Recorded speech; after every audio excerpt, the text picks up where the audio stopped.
Congklak atawa daku nyaeta kaulinan make papan kai atawa plastik nu panjangna kurang leuwih 40 cm, lebarna kurang leuwih 15 cm, luhurna make logak sababaraha hiji.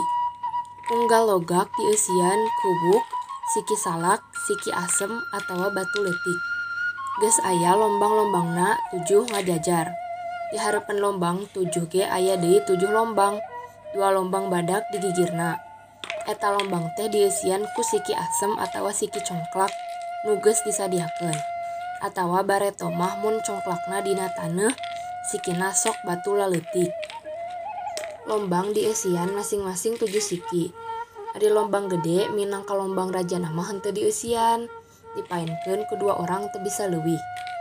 Saenggeus kabeh lombang leutik dieusian, tuluy salah sahiji nu maen nyokot lombang, nya dipapaikeun nepi ka kabeh beakna siki.